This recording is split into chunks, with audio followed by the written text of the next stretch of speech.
In today's episode, I'll be going through my monthly money reset and how I set myself up for August, which is yet to begin. I'll also be sharing with you some 4 tips on how you can start the process of making your monthly reset system, because it can't be the same for everyone. The way we process the things that work for us are different. So I'm going to share with you 4 tips on how you can start making your own monthly reset. Let's get into the episode. Hi, welcome to my channel. I'm Gabriela and this is the Personal Finance and Coffee podcast. Here we talk about money and personal finance. How can we manage the money that we are making so that it helps us achieve the goals that we have and we attain our dreams? If that's of interest to you, you can subscribe and let's get into today's episode. Today we are going through my monthly money reset and I'm sharing with you the process that I go through. I have 5 steps in this process. And I'll also be sharing with you 4 tips for you to start making your own process, because it's going to be different for everyone. So my first step is to close out July's budget. When I'm closing out July, I go reconcile, have I written everything, have I tracked all the income, all the expenses, and I look at the numbers. Now, when I'm closing out the budget, I ask myself some questions. How much did I plan to spend, and then how much did I actually spend? Sometimes things change, they always do, that's life. So I assess and see, how do I feel about it? Am I okay with what happened? Are there things I would want to work on? Like in the month of July, I wasn't well at some point, so I spent a bit more on medicine than I usually do. So it kind of guided me that, okay, this is an area I would need to prepare for, to kind of set aside a little bit of money, because it can happen to me or the children. So things like that, that's what I think about as I review. When I close out the budget, sometimes there's money I've not accounted for, but it's okay. I used to fuss over it, but now it just happens. So I close it out, I look at the actuals of the month, and that is it. That's my first step. Now, my second step in this process is to make the budget for August.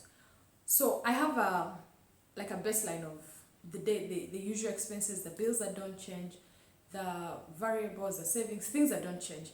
When I'm making the budget, I ask myself, what social events are coming up?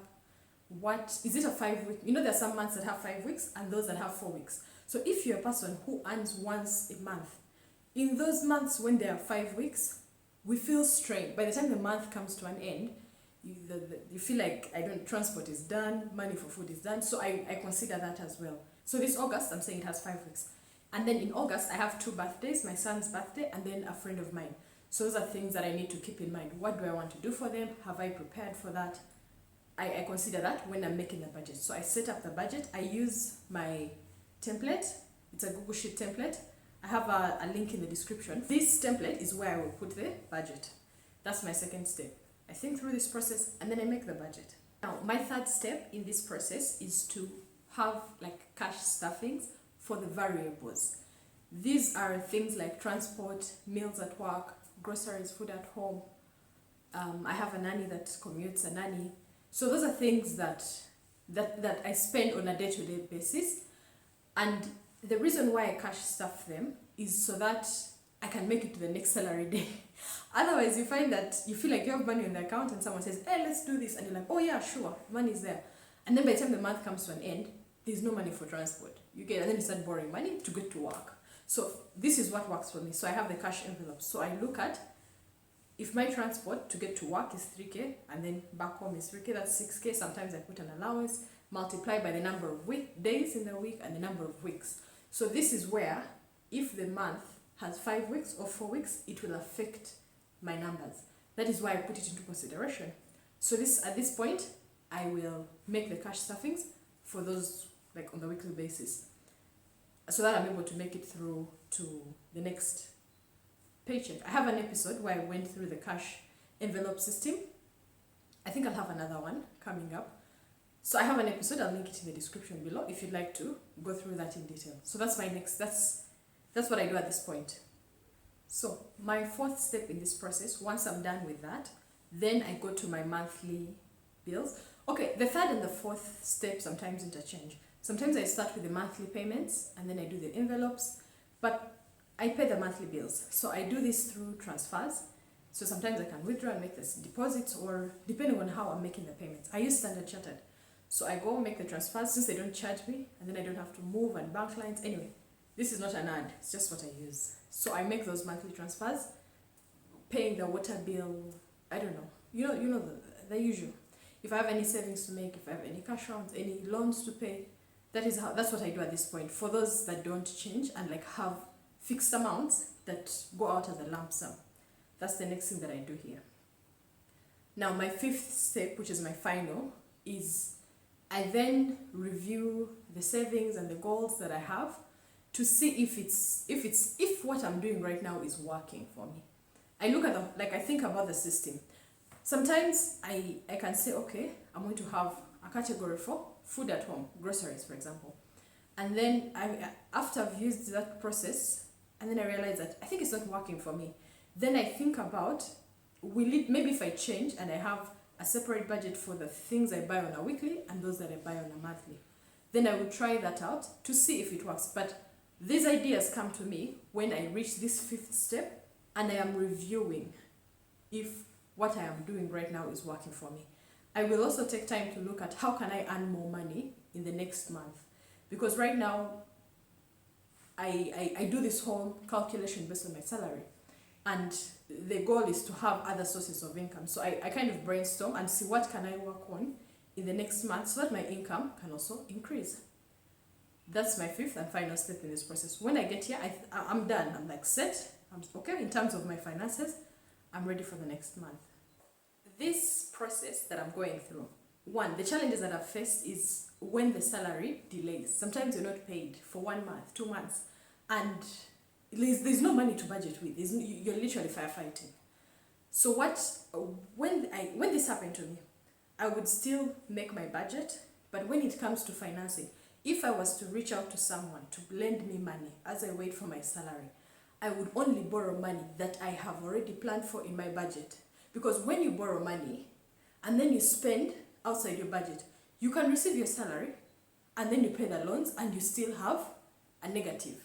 So you still make the budget, and then if you're borrowing money, let that go hand in hand with the plan you've made.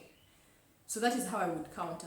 Now, gradually, over time, if you find yourself in a position of having 1 month ahead, you find that it will help you still go ahead with your budget. And then if they pay you mid-month, you've already set up the budget, and then the salary you receive in the middle of the month will set you up for the next month. That is how I can say you can counter these. A few people feel like it's unrealistic. But at the end of the day, these things don't work for you. I'm sharing what I do, what works for me, and I hope if you feel it works for you, pick what works, what doesn't work. It's okay. The point is to share different perspectives. I picked these ideas from different channels that I kept watching and getting ideas to kind of customize them for myself. So now, if you're asking yourself, okay, fine, Gabby, that is your process. Me, I want to make mine. How do I start? Let me share with you 4 things to keep in mind as you create a system that may work for you. The first tip that I would share is that decide on why you want to have a monthly reset. It may seem obvious that everyone has the same why, but they're not the same. You might be feeling frustrated that your money gets done before the month is done and you don't know where it went, so you want a monthly reset so that you understand. You might want a monthly reset because you want to stop getting into loans and that cycle. So decide on why you want to have this monthly reset. That's the first tip. It's very important. It's what will keep you going because this process takes time to get. It takes a while for it to become easier. The first few months, you'll feel like, what's the point? Let me be honest. I've been at this since 2019. So I've kind of refined it over time. And then sometimes I would stop and it would not work. But anyway, that's the first tip. Decide on your why. The second tip is that you can then make a list. Make a list. You can say, okay, I'm going to do only 3 things for this monthly reset. Like, don't start with a whole, mine are 5, but don't start with so many. Pick a few things and do them consistently. Ideally before you receive the money. Because once we get the money, something happens to us. Me too. So that's the second tip. Make the list of the steps you will take and be consistent. Keep them brief. The third step is that you can make a baseline of your finances. Like, make a budget of bare minimum. This is these are my fixed expenses, these are my variables, these are the loans that I have, these are the circles I'm in, or the cash rounds. When you have that baseline of your budget, you can keep adjusting depending on what comes ahead. It makes it simpler when you have that baseline. So my fourth and final tip in making your system for a monthly receipt that will work for you is focus on consistency. It will take you about 3 to 6 months. It will take you some time of trying different versions that work and some won't work. So focus on consistency. Sometimes you'll have a busy month and you're like, I just don't have the energy to go through this process. So, and then if you remind yourself of why you're doing it, and then you try again. When you try this process the first few times and it doesn't work, don't give up. Just try again in a different format. Pick what worked from the first trial and you try another round. This will take some time, but it is so worth it once you get the hang of it. Now, if you would like the free budgeting template that I use, I have a link in the description below where you can get this template. And I'm offering this template through my Wealth Campus Advisor. It's the platform that I'm using to have a newsletter and share with you weekly emails. So when you join the newsletter, you will get this Google Sheet document in your inbox. If you found value in this episode, please like, please subscribe. I really do appreciate you. We're at 100 subscribers. Thank you so much. I will see you in the next episode. Have a nice day, guys. Bye-bye.